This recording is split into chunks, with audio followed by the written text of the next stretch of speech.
Olá, obrigado por estar aqui. Nós estamos envolvidos por uma pequena série de sermões baseada nas orações do apóstolo Paulo pela igreja. E a nossa oração é para que o Senhor use esse sermão para aprofundar o teu conhecimento, aumentando a tua fé e o teu amor por Jesus. Além disso, seria fantástico se você nos procurasse, querendo conhecer ainda mais a respeito de tudo isso. Deus te abençoe. A semana passada eu joguei um verde para vocês aqui, para a gente entrar numa expedição daquele Ocean Gate, do submarino que afundou lá. Que afundou não, o submarino ele é afundado, né? Mas que deu ruim. E a semana passada eu falei assim, gente, quem topa? Porque tem algumas expedições marcadas para 2024 aí. Mas ninguém me procurou na semana falando assim, eu quero. Até porque está muito recente o que aconteceu com os homens lá, né? E aí você fala assim, não, vamos esperar esquecer que talvez dá coragem. Mas hoje eu queria encorajar você para a gente fazer uma outra expedição aí. Você já ouviu falar na cordilheira do Himalaia? É da onde vem o nosso sal rosa. Não, eu acho que é, porque o pessoal fala que é, mas embora todo mundo fala que o sal que eu compro rosa, só colocaram um corante ali, que não é do Himalaia, coisa nenhuma, mas isso aí deixa para um outro momento. Mas nessa cordilheira do Himalaia, é onde tem o famosíssimo Monte Everest. E a grande questão, e quando você começa a pesquisar no Google, né, porque a gente pesquisa no Google, já que a gente nunca não vai para poder ilustrar de uma maneira mais maravilhosa, a gente vai com os olhos do Google. É fantástico ver assim essa cadeia de montanhas assim, pegando países assim, começa na fronteira da China com o Nepal, e aí de repente vai indo, e você de repente se encontra com a Índia, com o Butão, com o Paquistão, um monte de coisa assim, imensa e uma beleza, assim, para quem gosta de natureza, esplêndida. Agora, o que é curioso, e eu estava lendo sobre esse Monte Everest, é que ele não tem nada mais, nada menos do que 8.849 metros. Ou seja, ele é surreal de você conseguir subir, sobreviver e lá em cima tirar uma selfie com alguma coisa, que se você pesquisar no Google, você vai ver todo tipo de selfie que você possa imaginar lá. Agora, o que é curioso é que, ao mesmo tempo em que tem bastante gente assim feliz lá em cima, que alcançou um topo assim, que é basicamente inatingível, porque os maiores problemas que tem lá é a falta de oxigênio e, ao mesmo tempo, o intenso frio. E o que é curioso de você olhar para não querer também ir numa aventura dessa, é que quando você coloca no Google, você vai ver um monte de fotos que eu supostamente acreditei, que são de corpos lá, que gente que tentou subir, morreu, e que continuou lá. Depois, se você dá uma pesquisada, mas depois, não agora, senão você vai fugir daqui. Você vai ver assim, nossa, que coisa horrorosa, tipo, é gente morta, e as pessoas assim, não, quando segue o caminho aí, vai subindo cada vez mais. E é curioso, porque assim, eu estava lendo mais sobre isso, não que eu estava imaginando ir, mas talvez mandar alguns de vocês para lá. Na hora que bate 7.000 metros acima do mar, o negócio já vai começar a se tornar insuportável. É uma coisa assim que você fala, cara, meu corpo não foi preparado para isso. Tanto que a partir dos 7.000 metros, o pessoal fala assim, ó, aqui já é zona da morte. Sobreviver a isso daqui já é uma coisa assim, surreal. E aí você pega as fotos, cara, ao mesmo tempo tem um monte de gente morta, tem um monte de gente acampada indo para lá. Então você fala assim, não, o pessoal é corajoso mesmo. Só que eu li uma entrevista de uma pessoa falando, porque eu falei assim, poxa vida, da mesma forma que o pessoal desceu no submarino, e o Oswaldão lembrou a gente com o controle do joystick, você fala assim, mas por que as pessoas vão? Como é que dá ruim? E geralmente dá ruim porque algumas coisas foram deixadas de lado. E coisas que deveriam ser priorizadas não foram. E eu fiquei assim, por que as pessoas morrem quando sobem ou tentam subir no topo do Monte Everest? E aí eu descobri que uma das maiores coisas que acontece é porque eles pensam muito nos recursos. De você ter a roupa apropriada, a mochila com as coisas e comida e tal. E geralmente eles desprezam aquilo que é o mais causador de morte, o oxigênio. Então por que geralmente as pessoas morrem na subida do Everest? Porque elas estão mais preocupadas com os recursos do que o oxigênio. E quando eu olhei para isso, eu falei assim, caramba, me parece às vezes que quando eu olho para a vida que o Senhor nos convida a viver, é uma vida que ela nos tira desse nível do mar. E é uma subida que a gente vai indo, e de repente a gente chega nos 7.000 metros, e você começa a sentir dificuldade. Você começa a falar, poxa vida, eu não imaginei que era tão difícil assim. Não imaginei que o Senhor ia exigir tanto de mim.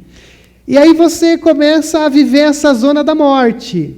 E ao mesmo tempo em que você vai vivendo nessa zona da morte, você vai experimentando Deus chamando você para ir mais.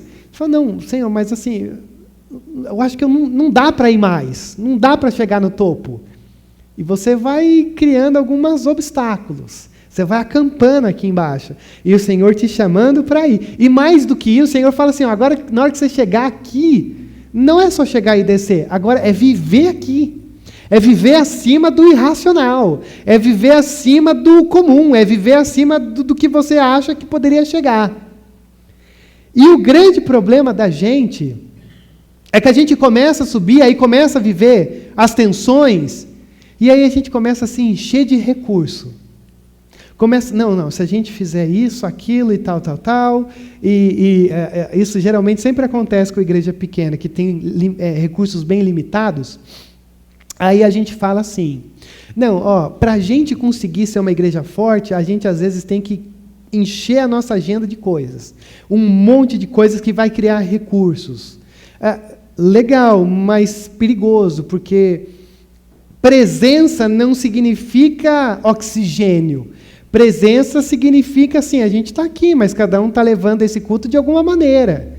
E aí a gente começa a buscar um monte de recurso e, na verdade, o que falta é o oxigênio. O que falta não é criar esse monte de coisa para tentar se apegar no momento da zona de morte. É criar uma coisa que faça a gente respirar. Porque o que tem mais na vida da igreja hoje é gente que está agonizando. E travou. E ouve, mas assim, não consegue se ver subindo mais. Porque talvez diz, não, Senhor, eu vou ficar só até aqui. Porque aqui é o meu limite. E aí, quando eu olhei para o nosso texto de hoje, essa oração que o apóstolo Paulo fez, eu fiquei maravilhado. Como todas as orações que a gente viu. Porque o apóstolo Paulo, ele vai falar 4 coisas aqui, que eu olhei para isso e eu falei assim, meu Deus, se você perguntasse assim, Rodrigo, qual é a maior ameaça da igreja hoje? E essa é uma pergunta muito boa. Se eu perguntasse para você, para você, quais são ou qual é a maior ameaça da igreja hoje? Talvez você ia falar um monte de coisa, talvez a maior ameaça é essa coisa assim, desse mundão entrando na igreja. Sim, embora sempre existiu isso, mas beleza. Eu acho que hoje o que mais, a maior ameaça, assim, a igreja cristã, é o tanto de exemplo ruim que a gente tem de igreja cristã, que só vai minando a gente começa a desanimar, porque você fala assim, é sério que ele acredita na mesma coisa que eu acredito, e ele falando isso, e ela falando isso? Então, às vezes, o próprio evangélico é uma ameaça para a igreja. Ou talvez você diria, se você é um pouquinho mais leitor, o crescimento, assim, do movimento muçulmano, da religião muçulmana. Tem crescido muito. Talvez você fale, não, acho que para mim é isso. Sinceramente, para mim, a maior ameaça, ou as maiores ameaças da igreja hoje, para mim, está na resposta ou na oração do apóstolo Paulo, que são basicamente 4 coisas, que eu vou chamar de oxigênio. O que para mim está começando o jeito de falar, mas o que está destruindo a igreja é a ingratidão, o conhecimento falíssimo que a gente tem sobre quem é o Deus a quem nós servimos, a esperança, me permita dizer, medíocre no sentido de mediano que a gente tem, porque a gente acredita, mas a gente não se joga nessa crença.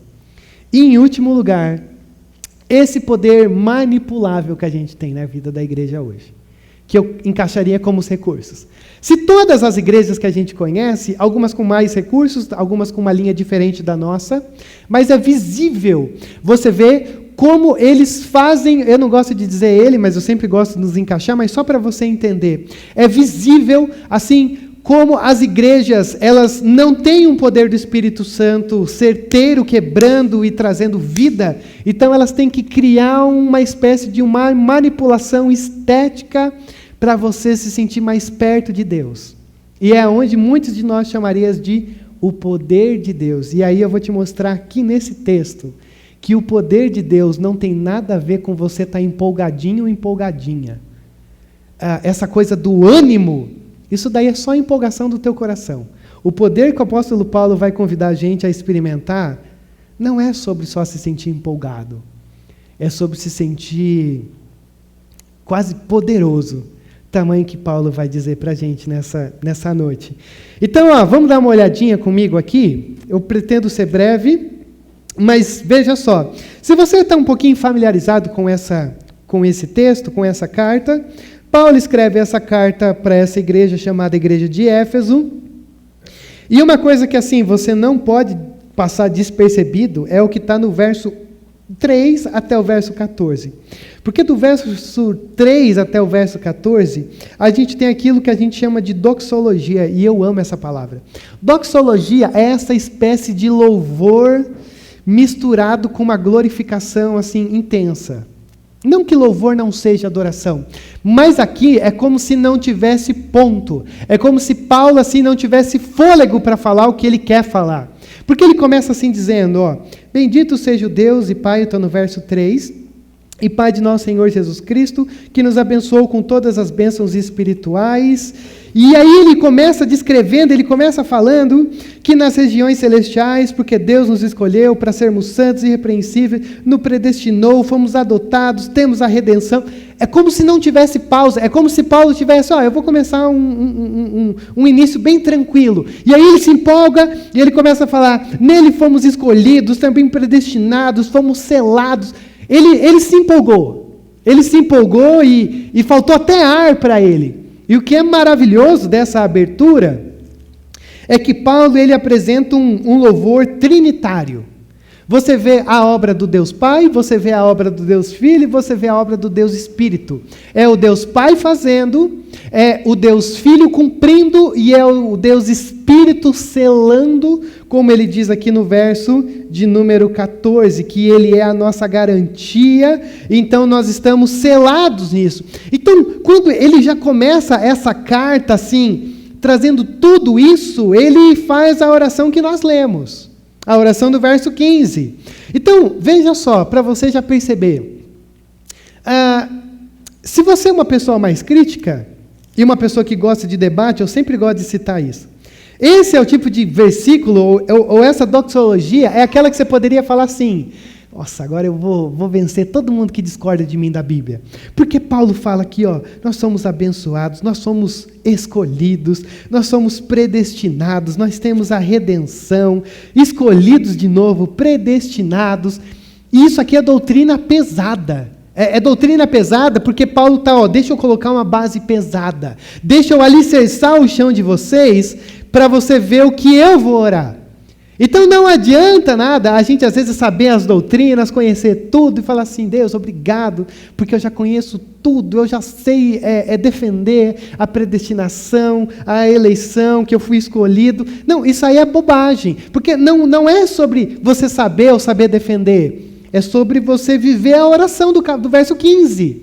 Porque ele diz, tudo isso eu estou dizendo para que agora vocês olhem para dentro de si e me respondam. Você está vivendo por base dessa oxigenação? Ou eu vou chamar dos elementos do nosso oxigênio? Ou você é o tipo de pessoa que conhece muito, mas esse conhecimento não se tornou prático na tua vida cotidiana? Porque o grande problema é legal, predestinados, escolhidos, eleitos, redentivos. Outra coisa é você pegar tudo isso e falar: Deus, inunda o meu coração dessas verdades, para eu poder experimentar tudo isso, não só na minha maneira de pensar, mas na minha maneira de viver.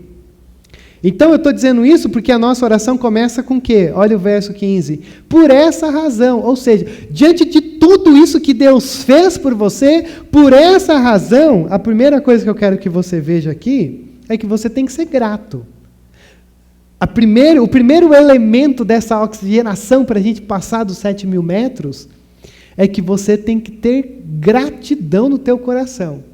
E eu sempre brinco com a minha família um negócio de gratidão, porque é um negócio muito, muito papinho da nossa cultura, né? Mas veja só o que Paulo diz aqui. Por essa razão, desde que eu ouvi falar da fé que vocês têm no Senhor Jesus e do amor que demonstram para com todos os santos, não deixo de dar graças por vocês, mencionando-os em minhas orações. Veja que o apóstolo Paulo, ele começa dizendo: eu não consigo ficar quieto, eu não consigo passar despercebido sem reconhecer, porque quando eu olho para vocês, eu sou grato a Deus, porque eu vejo a obra do Senhor sobre vocês. E aqui você tem que já perceber uma coisa muito interessante. Paulo está preso.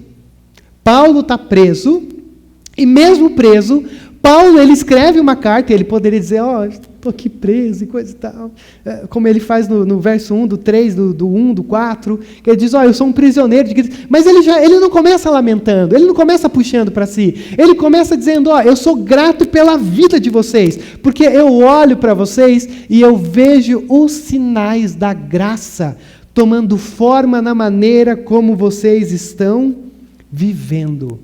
Olha isso. Eu sou grato, porque quando eu olho para vocês, eu vejo os sinais da graça sendo moldada, interagindo com a vida de vocês. Isso aqui já começa a me falar algumas coisas. Eu olho para vocês e eu vejo o trabalho do Senhor na vida de cada um de vocês. Rodrigo, mas isso é subjetivo. Como é que a gente pode dar nome a isso? E ele dá nome. Ele diz duas coisas que ele diz em todas as outras orações dele. Porque eu estou vendo a fé que vocês têm em Cristo, detalhe importante, não é fé na fé. Porque a gente também vive de uma cultura que as pessoas dizem: eu tenho fé. Não, mas você tem fé em quê? Não, tenho fé. Não, mas tem em quê? Não, só tenho fé. Numa energia, num cosmos, nas estrelas. Não, eu só tenho fé. E aquele diz: não, essa fé é esquisita. Pode até te levar em algum lugar e tal, mas assim, a nossa fé é diferente. Não é eu tenho fé na fé. Eu tenho fé em Cristo, na pessoa de Cristo, nessa pessoa. Mas ele também diz que ele é grato pelo amor que ele vê sendo transmitido para todos os santos. Então isso aqui também já é maravilhoso. Porque se ele falasse assim: eu sou grato porque eu vejo o amor que vocês estão demonstrando com os santos, você sabe que a nossa tendência é sempre a gente ter uma facilidade maior de amar aqueles que são mais parecidos com a gente. Eu posso estar enganado, mas eu tenho uma teoria de que o pastor, ele sempre vai ser relevante para uma faixa etária mais parecida com a dele. Eu vejo muito isso nas igrejas. Como aqui eu sou mais ou menos, geralmente é a minha faixa etária, porque a gente passa pelas mesmas coisas e aí tem uma conexão maior. E aí é óbvio, né, que quando a gente tem uma conexão maior, embora o pastor não possa fazer acepção de pessoas, aliás, ninguém pode, mas é mais fácil ter uma comunicação e é mais fácil amar. É mais fácil amar quem está passando pelas mesmas coisas que você. E geralmente a gente fala assim: não, eu amo todo mundo da igreja. Não, é diferente. O Paulo diz: é um amor por todos, que geralmente a gente vai amando quem tem coisa em comum com a gente. Quem tem os mesmos desejos, as mesmas vontades, às vezes o mesmo carro, o mesmo poderio, os mesmos entretenimentos. É natural isso, não se assuste. Não estou dizendo assim: para você parar de ter bons amigos aqui. Não é isso. O que eu estou dizendo é que Paulo diz: eu vejo esses sinais da graça porque vocês, como um todo, vocês estão experimentando esse amor. E aí é curioso, porque se você me perguntasse assim: tá, Rodrigo, mas Então, essa é uma igreja perfeita? Porque se o apóstolo Paulo está orando, dizendo, eu sou grato pela fé e pelo amor, você vai dizer assim, não, então eles chegaram no topo da montanha. E aí eu tenho que lembrar você que é óbvio que não. Essa não é uma igreja perfeita. Assim como a nossa também não é perfeita. Mas o que a gente tem aqui? Você já parou para pensar que Deus, Ele não lida com quem nós somos em si, mas com quem nós somos em Cristo? Você já parou para pensar nisso? Quando Deus lida com a gente, Ele não está lidando com o Rodrigo pelo que o Rodrigo está fazendo, pelo quem o Rodrigo é. Quando Deus lida com o Rodrigo, Ele lida com o Rodrigo em Cristo. Você quer ver um exemplo disso? Talvez alguns de vocês estão mais familiarizados com isso. Lá no livro de Juízes tem a história de um homem chamado Gideão. E nesse tempo Deus vai levantando um juiz, que sempre é um pior que o outro, progressivamente até chegar em Sansão, e você fala assim, o que esse cara está fazendo? E o pior é, como é que ele pode estar nos heróis da fé lá de Hebreus? Mas é a pergunta que eu vou chegar no céu, e a primeira coisa que eu vou fazer para Deus é isso. Deus, como é que Sansão está nos heróis da fé? Para mim não faz sentido nenhum. E aí talvez o Senhor possa dizer, mas as coisas que eu faço às vezes não faz sentido para vocês. Vocês são pequenos demais para entender. Mas agora eu vou te explicar. E esse homem chamado Gideão, ele foi sendo chamado para ser um juiz que ia libertar os midianitas da terra de Israel, que os midianitas estavam entrando em Israel e coisa e tal. Então, se você fosse para ser um libertador, você tinha que ser alguém corajoso, alguém guerreiro. E a história de Gideão era maravilhosa, porque ela já começa dizendo que Gideão está malhando trigo num tanque de prensar uva. E isso não faz sentido nenhum. É como se ele tivesse escondido, sobrevivendo num negócio, e ele está profundamente assustado. E o que é curioso é que quando o Senhor chega para esse homem, morrendo de medo, num lugar estranho, Deus olha para ele e diz o quê? O Senhor está com você, ó valioso guerreiro. O que é isso? Deus não lida com a gente com quem a gente é. Deus lida com a gente naquilo que a gente pode ser nele. Quando Paulo diz, eu oro agradecendo pela fé e o amor de vocês, não é que essa é uma igreja para todo mundo aqui aprender a ser igreja. Não, é porque Deus está dizendo, eu sou bom demais, porque mesmo vocês sendo tão pequenos e não querendo subir aonde tem, eu ainda trato vocês como quem vocês deveriam ser, como se vocês estivessem subindo. Então veja aonde eu entro. Quando a gente olha para isso, é maravilhoso pensar de como Deus ele vai lidando com a gente com base naquilo que Cristo fez. Ele olha para mim e ele vê Cristo. É por isso que ele não me fulmina. É por isso que ele não fala assim, Rodrigo, eu vou te destruir. Não, porque ele olha para mim e ele vê a pessoa do seu filho. E aonde que eu quero chegar? Se você ainda não aprendeu isso, eu quero te encorajar a fazer esse exercício. A igreja é esse lugar onde a gente vive mais uma expectativa do que uma realidade. Quando você olha para isso é libertador para mim. Quando você fala assim, Rodrigo, agora eu entendi. Por que a igreja é tão ruim desse jeito? O pessoal é difícil demais. Ou gente complicada. Por que é assim? Porque a igreja sempre ela é trilhada sobre os passos de quem nós deveríamos ser. E é verdade que a gente vai crescendo um pouquinho, mas a verdade é que a gente cresce pouquinho demais pelo tamanho do Deus a quem a gente serve. Mas é porque Deus vai trilhando, caminhando aos pouquinhos. E aí Paulo então olha para isso e diz, eu sou grato por vocês. Eu sou grato porque eu olho para vocês e tem gente aí que sabe menos que eu, Paulo falando. Tem gente aí que não é santa como deveria ser. Tem gente aí que não tem compromisso como deveria ter. Que está longe de ser quem deveria ser. Mas eu sou grato. E aí eu pergunto para você, é fácil você ser grato por uma igreja imperfeita? Como pastor, como Rodrigo, para mim isso daqui é surreal. Ser grato porque as pessoas não são como deveriam ser. Porque não está todo mundo de mão dada subindo para cima dos 7.000 metros. E aí que está o nosso problema. Eu digo que essa é a primeira coisa da oxigenação, desse elemento da gratidão, porque talvez alguns de vocês não são gratos pela igreja. E eu não estou dizendo nem só essa daqui, estou dizendo de uma maneira geral. E às vezes você vê tanta coisa absurda, horrorosa. Você fala assim, Rodrigo, não tem como amar, olha só o que a igreja está fazendo. Eu quero dizer uma coisa muito séria para você. Às vezes o problema não é o que alguns lugares estão fazendo. Às vezes o problema é que você está chamando de igreja aquilo que não é igreja. Tem nome de igreja. Tem a fisionomia de igreja, a estética de igreja. Tem música de igreja, fala sobre Deus. Mas às vezes não é. Porque uma igreja verdadeira, ela é imperfeita, mas ela não é ímpia. Ela não é louca, como a gente semanalmente vai tendo um monte de coisa que vai chegando para a gente e você fala assim, o pessoal entrou por esse caminho mesmo? E aí que está o grande problema. Às vezes a gente está chamando de igreja o que já não é mais igreja. Porque é possível uma igreja deixar de ser igreja. E aí o teu problema é que você está tratando como se fosse uma igreja, e aí você sente uma raiva, um ódio mortal, ou você é indiferente.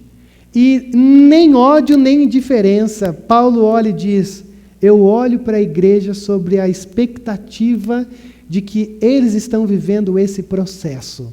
Mas é um processo de quebrantamento. É um processo de que agora, Senhor, eu cheguei aqui no monte. Aí daqui um mês, Senhor, subi 100 metros. Senhor, estou meio tímido, mas assim, eu armei a minha barraca aqui, mas eu vou chegar lá. E aí depois vai subindo, porque é um processo. E a igreja é esse movimento. E o mais importante é entender que a igreja vai vivendo esse movimento. Na igreja, a gente nunca vai chegar no topo. Nunca vai chegar. Porque o topo é quando a gente se encontrar com Cristo. Mas a gente vai caminhando rumo a esse topo. Então eu pergunto para você, você é grato pela igreja? Você tem orado pela igreja? Você tem conseguido orar pela igreja? Porque às vezes a gente vê tanta coisa errada, e a gente olha e vê coisa errada uns nos outros, e é sempre muito mais fácil a gente chegar e falar assim, lá, sabia que uma hora ia cair a máscara, ou qualquer coisa assim. A gente às vezes não fala, mas sente. Mas eu te pergunto, você consegue orar por essa igreja? Pelas igrejas que você passa? Porque às vezes é mais fácil a gente amargar do que a gente olhar e dizer assim, eu sou grato ao Senhor pela igreja. Não, mas eu não estou vendo nada que me agrada, mas eu sou grato. Porque eu acredito que se Deus está num processo de santidade, essa igreja não é ímpia. Ela pode estar vivendo sim como carnal, mas ela vai voltar. E eu oro para que ela volte o mais rápido possível.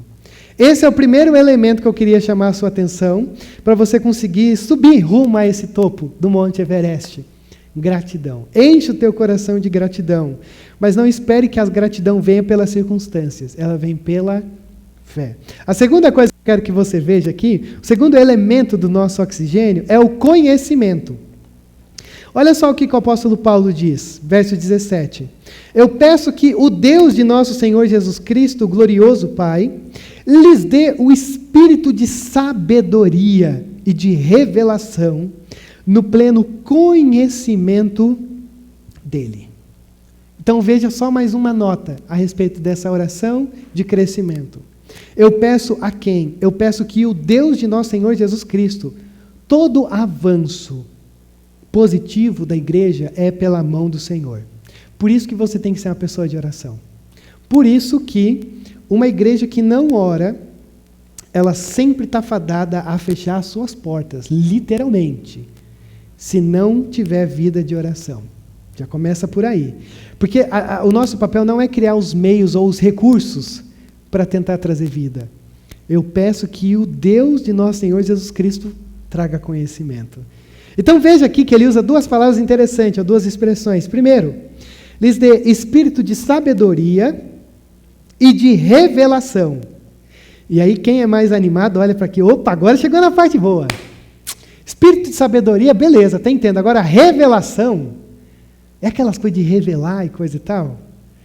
Cara, talvez o ponto aqui não seja o que essas duas palavras elas significam em si, mas para onde elas te levam. Porque, espírito de sabedoria e de revelação para quê? Para você ter um pleno conhecimento dele. O que quer que você fale, o que quer que falem para você em nome do Senhor, sempre tem que gerar conhecimento nele. Ponto. O que passar disso, o que for menor disso, você fala assim, obrigado, mas assim, quero conhecer mais. Porque quando a gente olha essa expressão no pleno conhecimento dele, não é esse conhecimento da mente. Não é esse conhecimento que você fala assim, ok, Senhor, muito obrigado porque eu li todo o livro de teologia sistemática e agora eu entendi a fé. Não é só isso. É a partir desse pensamento que vai trazendo para a vida. Porque no pleno conhecimento dele é um relacionamento pessoal. Então, veja só, as pessoas, você sabe que eu sou muito sincero, eu não tenho problema com isso, que se der ruim não tem problema. Às vezes o pessoal fala assim, cara, a igreja presbiteriana, ela é muito fria num relacionamento com Deus. E ela é mesmo. Ponto. Ela é mesmo. Mas por que vocês são assim? Por quê? Eu falo, eu não sei, porque tem gente que vem de todas as igrejas aqui, e aí parece que o pessoal pisa aqui dentro, aí veste uma armadura conservadora. Eu não posso nem piscar o olho, que se eu piscar o olho, vai dar alguma coisa errada aqui dentro. E todo mundo que entra fala assim, cara, você está aqui para ensinar a gente. O culto, ele envolve o nosso corpo, o culto, ele envolve a nossa voz, envolve as nossas mãos. O culto não é uma coisa assim, mão no bolso. Não, envolve quem somos. E eu digo isso porque, às vezes, a gente vem para uma igreja mais histórica, porque a gente sabe que do lado de fora das igrejas que não são históricas, tem uma coisa muito mística, principalmente relacionado a essa coisa de revelação. Mas aonde que eu quero chegar? Quando eu olho para isso, conhecimento, sabedoria, o espírito de sabedoria e revelação no pleno conhecimento dele, eu não sei se você já parou para pensar o que significa sabedoria bíblica. Porque tudo que você ouvir, tudo que você se alimentar, tudo aquilo que chegar para você da parte de Deus, ela tem que gerar sabedoria em você. Mas que sabedoria é essa? Você já falou que não é uma sabedoria simplesmente intelectual, mas é uma sabedoria de vida. Bom, deixa eu ler para você uma frase. Tem um livrinho do Heber Campos Jr., um dos pastores presbiterianos que eu mais gosto, talvez o que eu mais goste, que ele tem um livrinho, que tem uma citação que ele diz assim, eu resumi a frase. Sabedoria é sobre transformar o homem pecador para pensar como Deus. Sabedoria é transformar o homem pecador a ter as prioridades de Deus. Sabedoria é sobre transformar o homem pecador de ter a sensibilidade de Deus. Sabedoria é sobre transformar o homem pecador a experimentar o propósito de Deus. Sabedoria é sobre transformar o homem a experimentar o mesmo amor de Deus. O que ele está dizendo? Sabedoria não é só uma coisa para você aprender a viver. A sabedoria que a gente tem aqui é sobre se achegar tanto a Deus que a tua maneira de pensar, a tua maneira de sentir, a tua maneira de interagir, a tua maneira de amar, a tua maneira de ter as prioridades são as mesmas de Deus. Olha que coisa maluca. É como se você fosse um reflexo, essa imagem de Deus, plena. Isso é sabedoria. E é aqui que para mim está o maior milagre da vida humana. O maior milagre da vida humana não é a gente ver coisas maravilhosas acontecerem. E se elas acontecem, a gente fala, Deus, obrigado. Mas para mim, o maior milagre humano é uma pessoa sentir, amar, desejar, sonhar, viver como Deus. Isso é o maior milagre. E esse milagre se chama conhecimento de Deus. Então a gente olha para isso e você vê que a gente nunca chega num momento da nossa vida que a gente fala assim, Deus, muito obrigado, porque eu já cheguei no topo. Não. Sempre tem uma coisinha a mais para aprender. Sempre tem uma coisinha a mais para obedecer. Sempre tem uma coisinha a mais para se deixar levar pelo Senhor. E aqui que está uma coisa que eu queria que você pensasse comigo. Você pode me ajudar, ou você pode começar a ler na tua casa, e se você achar, você fala assim: Rodrigo, achei. Eu estou estudando essas orações do Paulo, e eu percebi uma coisa, que eu posso estar errado e você pode me ajudar, ou eu depois vou chegar, achei. Sabe o que eu estou achando interessante das orações de Paulo? Em nenhum momento o Paulo orou pelas circunstâncias das pessoas. Em nenhum momento Paulo orou por circunstâncias. Bom, o que isso significa, Rodrigo?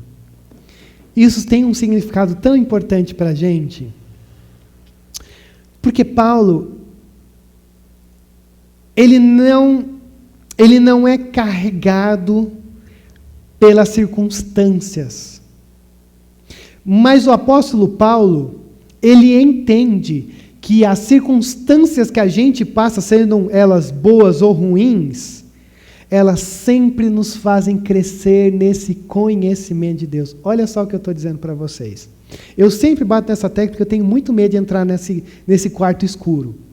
Nós somos uma igreja que continuamente temos orado por enfermos, por trabalho, por projetos, por plano, por viagem. A gente ora por todo tipo de circunstância. A gente ora por tudo. E graças a Deus, Deus por muitas vezes tem respondido a nossa oração positivamente. Às vezes não. E eu fiquei olhando para o apóstolo Paulo e eu falei, o apóstolo Paulo, ele nunca fala assim: Senhor, peçam assim para Deus me tirar das cadeias. Pelo contrário, o apóstolo Paulo, ele sempre ora dizendo: Pai, que o Senhor use as minhas cadeias. Você quer ver um exemplo disso? Vai para frente. Se você tiver com a sua Bíblia, você dá 3 folhadas, você vai chegar onde eu estou. Lá em Filipenses, no capítulo 1, veja isso daqui como é assustador, como foi assustador para mim essa semana. Filipenses capítulo 1, do verso 12 ao 14, olha só o que Paulo diz. Paulo está preso, e essa é a carta da alegria. Por várias vezes, pelo menos por umas 15 vezes, Paulo falou sobre a palavra alegria. 38 vezes, mais ou menos, ele falou a palavra Jesus. Então não é uma carta sobre alegria, é uma carta sobre cristificar a nossa vida. Mas aí numa outra série de Filipenses a gente fala sobre isso. Olha só, Filipenses capítulo 1, verso 12. Eu quero que saibam, irmãos, que aquilo que me aconteceu, ou seja, a minha prisão, tem, ao contrário, servido para o progresso do Evangelho. Como resultado, tornou-se evidente a toda a guarda do palácio e a todos os demais que estão na prisão por causa de Cristo. E os irmãos, em sua maioria, motivados no Senhor pela minha prisão, estão anunciando a palavra com maior determinação e destemor. Isso aqui é assustador. Porque Paulo, ele queria estar livre pregando, mas ele não consegue. Ele pode estar prestes a morrer e ele está angustiado. Ele está passando por uma tensão de que algumas pessoas estão pregando Cristo com falsos pretextos e provocando ele. E mesmo assim ele olha e diz: eu sou grato. As circunstâncias são de longe as que eu menos acho que eu deveria estar. Mas o Senhor está usando as minhas cadeias para que eu possa anunciar o Evangelho a toda a guarda do palácio. E lá no finalzinho, ele vai saudar um daqueles que estavam dentro dessa guarda do palácio. Mas ele vai além e diz: não apenas eu, mas alguns irmãos estão vendo o que eu estou passando e eles estão anunciando com uma maior ousadia. Ou seja, Senhor, a nossa oração é para que essas circunstâncias em que nós estamos passando possam ser superadas, que o Senhor entre com a tua cura, que o Senhor trate, que o Senhor salve, que Deus, assim, dê empregos melhores, melhore a nossa renda, nos dê saúde, o que quer que seja, a gente ora, Mas eu queria te encorajar a adicionar uma coisinha a mais aí nessas orações. Senhor, que nessas circunstâncias eu possa ainda mais conhecer ao Senhor. Porque Paulo não ora, até onde eu vi, pelas circunstâncias, porque ele diz, mais do que ficar pedindo pelas circunstâncias, que eu amadureça ainda mais através delas, porque eu estou preso por causa de Cristo. E aí eu te pergunto, é fácil orar pelas circunstâncias em que a gente está passando, e de tensões e tudo isso? É óbvio que não. E a gente vai continuar orando. Só que mais do que isso, Deus, que o teu propósito também se torne mais claro na nossa vida. E na vida daqueles que a gente vai estar orando. Porque as circunstâncias são um meio da gente conhecer ainda mais a esse Deus. E geralmente, não é novidade para ninguém, circunstâncias ruins. Porque são aí que a gente fala, opa, existe um Deus, novamente estou aqui. Mas a terceira coisa, o terceiro elemento do oxigênio que eu quero que você veja aqui comigo, está no verso 18. Eu oro também para que os olhos do coração de vocês sejam iluminados, a fim de que vocês conheçam a esperança para a qual Ele os chamou, as riquezas da gloriosa herança dEle nos santos. Veja que oração maravilhosa. Pai, eu oro para que os olhos do coração deles, a essência, a tua pessoa, o teu ser, coração sempre tem essa conotação. Quem você é, para que quem você é seja iluminado, para entender a herança final, da onde nós estamos indo, e ao mesmo tempo entender que saber para onde a gente está indo, gera esperança hoje. E quando ele usa esse termo, essa herança, isso aqui, se você conhece o Antigo Testamento, você vai ver que o Antigo Testamento inteiro, ele é sobre um povo que está sempre buscando uma herança. E a todo momento existe um conflito que eles nunca, ou quase nunca conseguem ter uma experiência de viver na terra prometida. E aí, quando Paulo olha e diz, aí ele diz, agora a gente entendeu. A grande boa notícia é que assim, a gente tem um lugar que está sendo preparado para nós. E esse lugar não depende de Moisés, não depende de Josué, não depende dos juízes, não depende de rei. Depende só daquele que é o final de todas as coisas, de Cristo Jesus, que abriu essa porta para a gente entrar já nessa herança. Então, pensa aqui comigo. Eu não sei você, mas isso aqui me dá uma animada. Me anima a pensar que numa realidade como a nossa, onde a gente não tem muito o que esperar, a gente tem um lugar que está sendo guardado para a gente. Isso significa o quê? Que essa herança, embora seja guardada no futuro, ela já foi conquistada lá atrás e ela está sendo assegurada nesse presente. Então, quando Paulo fala sobre essa herança, Paulo, na realidade, está dizendo, nós temos e somos um povo que deve viver pela esperança, de entendermos para onde nós estamos indo. E isso vai impulsionar a nossa maneira de viver agora. Mas, sinceramente, eu estou feliz para onde a gente está indo, mas eu não consigo experimentar isso de uma maneira profunda. É porque os olhos do teu coração estão míopes, sei lá, alguma coisa assim. Você não está enxergando para onde você está indo. Tem uma história, tem um comentarista puritano chamado Matthew Henry. E esse comentarista bíblico, ele é muito famoso. E aí uma vez tem uma história que conta que o pai dele, muito humilde, foi casar com uma jovem senhora, muito rica. E aí a família dessa moça rica, né, olhou para ele e falou assim, ih, rapaz, esse cara aqui não parece ter grande coisa, não. E aí eles olharam e perguntaram assim, o Philip Henry, de onde ele veio? Ao passo de que alguém conhecia ele e respondeu assim, eu não sei de onde ele veio, mas eu sei para onde ele está indo. No final das contas, isso daqui não tem que criar a nossa identidade. Isso daqui é só uma maneira da gente dizer assim, pai, muito obrigado, mas mas eu sei para onde eu estou indo. Eu sei que lá é onde está o meu tesouro.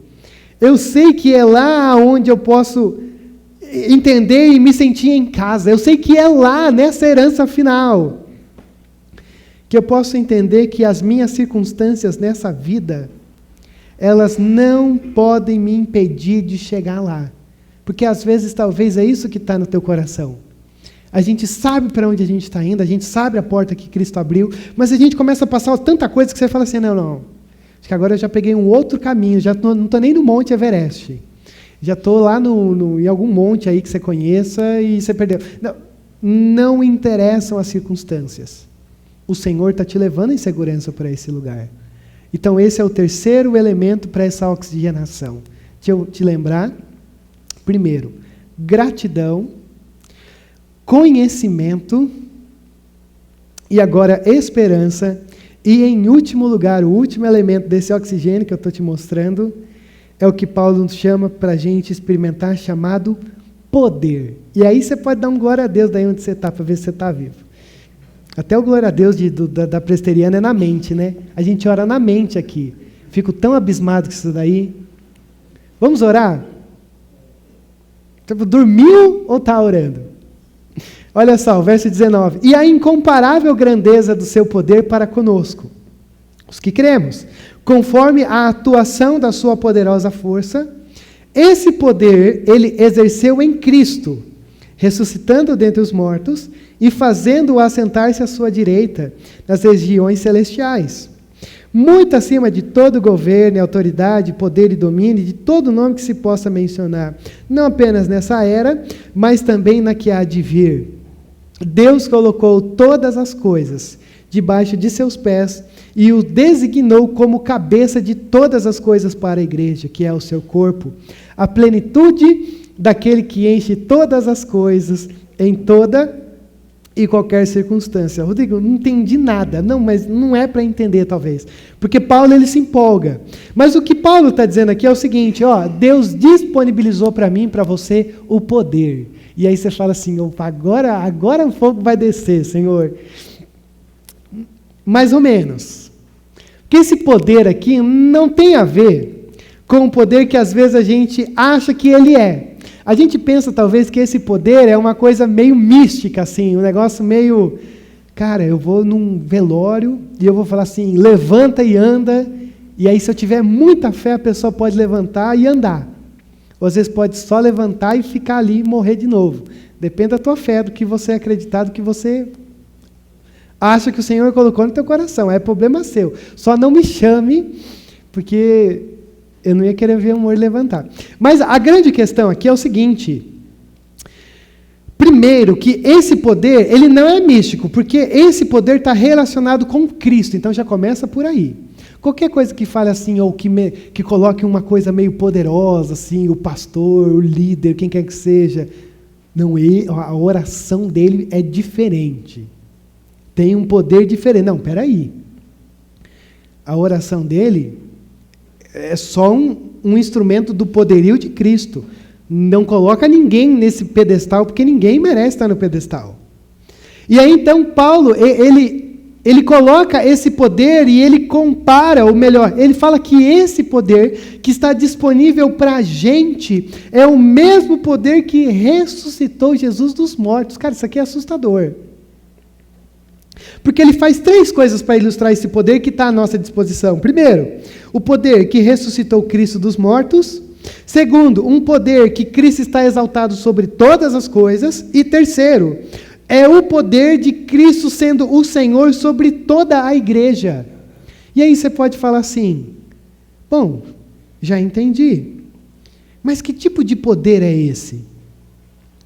Se ele está falando sobre vida e morte, se ele está falando sobre autoridade, se ele está falando sobre sermos súditos desse Senhor, esse poder e essa morte, ou essa coisa toda que está sendo desenvolvida, desenrolada para a gente aqui, só pode ter um significado.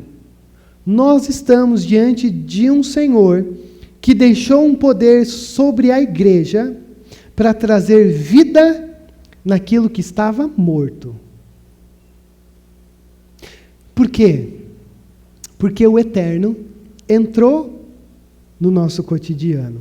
E a partir do momento em que Cristo vem nesse mundo e agora o Espírito Santo habita em nós, é como se houvesse esse poder eterno habitando no nosso meio. Bom, como que eu lido com esse poder? Como é que eu uso esse poder? Para a gente encerrar, eu quero te dar um único exemplo. Abre a sua Bíblia, ou volta a sua Bíblia, lá em Atos capítulo 3, porque eu quero te mostrar esse poder que aí você vai usar do jeito que você quiser, nas áreas que você quiser, com esse simples exemplo. Eu vou ler o texto todo, tá? Do capítulo 3, do verso 1 até o verso de número 11.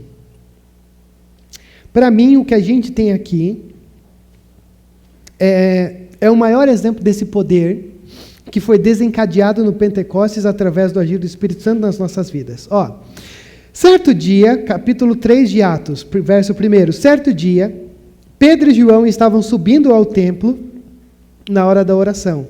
E às 3 da tarde, estava sendo levado para a porta do templo chamada Formosa, um aleijado de nascença, que ali era colocado todos os dias para pedir esmolas aos que entravam no templo. Vendo que Pedro e João iam entrar no pátio do templo, pediu-lhe esmola. Pedro e João olharam bem para ele, e então Pedro disse: olhe para nós. O homem olhou para eles com atenção, esperando receber alguma coisa. Disse Pedro: olha, eu não tenho prata nem ouro, mas o que eu tenho, isso eu lhe dou. Em nome de Jesus Cristo, o Nazareno, ande. Segurando-o pela mão direita, ajudou a levantar-se, e imediatamente os pés e os tornozelos do homem ficaram firmes. Ele tinha cerca de 40 anos, e possivelmente era alguém paralítico de nascença, e começou a andar. E de um salto pôs-se em pé e começou a andar. E depois entrou com eles no pátio do templo, andando, saltando e louvando a Deus. Quando todo o povo viu andando e louvando a Deus, reconheceu que era ele o mesmo homem que costumava mendigar sentado à porta do templo chamada Formosa. Todos ficaram perplexos e muito admirados com o que lhe tinha acontecido. Apegando-se o mendigo a Pedro e João, todo o povo ficou maravilhado e correu até eles ao lugar chamado Pórtico de Salomão. Se eu perguntasse para você, agora você vai ser um bom professor de teologia, uma boa professora. Aonde que está o maior exemplo de poder aqui nessa história? Talvez você olharia para mim e diria: Rodrigo, é fácil. Um homem com mais de 40 anos, sentado na porta do templo, chamada Formosa, a porta de bronze, mendigando, e aí Pedro e João olham para ele e dizem: olha, não tenho nada, mas o que eu tenho eu te dou, levanta e anda. E aí ele começa a saltar e tudo mais. Para mim, a grande questão do poder está aí. Nesse homem levantado pelo poder do Espírito Santo para poder ter uma vida comum, uma vida normal. Então, para mim, o poder está aqui, ó. Para mim, o poder está nesse ato, e aí eu posso sair daqui e começar a falar para todo mundo: levanta e anda, e tal. Beleza. É um bom argumento. Mas, para mim, o grande poder aqui nessa história não está simplesmente no paralítico levantar e simplesmente depois de 40 anos, possivelmente todo atrofiado, começar a andar, saltar, se alegrar e fazer uma festa. Tanto que as pessoas olham para ele: não era ele? Não era ele que ficava mendigando? Para mim, o maior exemplo de poder não está aqui. Para mim, o maior exemplo de poder está nesse homem que antes estava sentado à frente da porta do templo, mendigando. Depois desse ato de poder, para mim é aqui que está o poder. Porque agora ele não está na porta, ele não está na calçada. O texto diz que ele está lá dentro. Ainda que ele esteja ali na parte externa, mas ele está dentro, saltando. Para mim, a cura, ela só foi um movimento, ela só foi um instrumento de vida que ele precisava. Porque para mim, o grande poder que está sendo oferecido para a igreja, que você e eu somos convidados a experimentar, é esse poder de fazer coisas grandiosas para que as pessoas deixem de ser aqueles que estão ali na sarjeta da vida com Deus e passem a andar com aqueles que caminham com Deus, saltando, se alegrando, percebendo que agora eles não precisam mais de esmola. Porque a esmola era só uma desculpa. Agora, eles têm vida. Esse, para mim, é o tipo de poder que a gente tem aqui. Porque quando Jesus diz, ressurgir dos mortos, exaltado sobre todas as coisas, e o Senhor da igreja, o que Jesus está falando é, quando a gente aqui no carrão olhar para a gente e falar assim, pequenos demais, pequenininhos demais, pouca gente demais para fazer algumas coisas, lembre-se que não depende do seu poder, nem do meu poder, nem o poder de ninguém que está aqui. Mas o poder é do próprio Deus. E Ele sabe a medida certa de fazer as coisas certas. Não só aqui dentro desse prédio, mas a partir desse templo, na tua vida, onde quer que você esteja. Porque o eterno invadiu o cotidiano. Eles estavam só indo no templo, e aí se encontraram com esse homem. Da mesma maneira que você e eu nos encontramos com um monte de paralíticos espirituais aí, e aí a grande pergunta é, o que a gente faz? Tiago fala na sua carta, se você vê algum irmão que está passando dificuldade, e você só fala assim, viu, fazer uma oração por você, Deus te abençoe, ele fala, a tua fé, ela não é real, porque a fé real, ela se movimenta na direção daquele que precisa. E aí eu olho para você hoje, eu leio esse texto para você hoje, e para mim esse texto, ele pode se resumir numa simples coisa. Até onde você está indo nessa tua caminhada rumo ao topo dessa montanha da vida excelente com Deus? Porque pode ser que você começou bem, e aí parou, e aí você falou, não, só 30 metros aqui do nível do mar já está bom. E Deus está chamando você para ir mais. Só que ir mais, até a partir do que você tem que passar dos 7.000 metros. Eu digo, mas o nosso corpo não foi criado para isso. E aí, se você dá uma olhada sobre os maiores conquistadores do topo do Monte Everest, tem um cara chamado, eu vou tentar falar o nome dele assim, tá? Kamihita Sherpa. E quando deram uma entrevista com ele, alguns anos atrás, ele falou assim, eu já subi 24 vezes lá. E ele menosprezou ainda. Você acha que daqui uns 10 anos eu ainda posso subir? Porque assim, quando você chega lá em cima, você percebe que não é grande coisa, não. Você passa tranquilamente. E esse Kamihita Sherpa, ele é da população nepalesa, da etnia Sherpa. Ou seja, alguns estudiosos fizeram uma parada com isso. Como é que esse pessoal sobe lá sem camisa? Não, aí estou exagerando. Aí o pessoal falou assim, cara, existe uma adaptação genética neles, que como eles vivem aqui nesse ambiente, eles conseguem suportar com uma grande tranquilidade e alcançar o topo. Então eles vão assim como se a gente estivesse indo, sei lá, no shopping mais próximo da tua casa. Mas por quê? Porque geneticamente houve uma adaptação. Quando eu abro a minha Bíblia, eu leio para você e eu vejo Deus falando assim, seja grato, busque conhecer mais a esse Deus, viva na esperança, experimente esse poder, não é uma coisa para você sair daqui pensando assim, caramba, que desafio, eu vou ter que alcançar tudo isso. Não, já foi alcançado. Você e eu que estamos ouvindo essa palavra nessa noite, em Cristo Jesus, Ele já alcançou esse topo. Só que, assim, Ele alcançou e Ele foi no infinito desse topo. E Ele é esse Cristo, esse nosso Salvador, que não apenas alcançou o topo, mas Ele tem nos carregado rumo a esse topo. Então a gente está diante de um texto que não olha para a gente e diz assim, eu já fiz a minha parte, agora eu espero que vocês desenvolvam tudo isso. Não. O Senhor já tem colocado tudo isso no nosso coração. A nossa nova identidade em Cristo já faz com que a gente seja geneticamente adaptado para toda essa experiência. Então, a única pessoa que pode estragar todas essas coisas e faltar oxigênio é você mesmo. É você quem estraga a tua própria jornada rumo ao topo. Quando você não se apega ao que tem que se apegar, quando você fica pensando muito em coisinha e vendo muita coisa que não chega em lugar nenhum. Gente, vamos ser homens e mulheres de oração. Vamos buscar tudo isso de uma maneira que a gente consiga se sentir vivos no alcance desse topo. Porque se Cristo subiu, pendurado numa cruz, entre o céu e a terra, a grande verdade é que a gente tem que olhar mais para o alto. Que às vezes a gente está fixado demais aqui. E o nível do mar é mais cômodo. Mas vamos ser sinceros?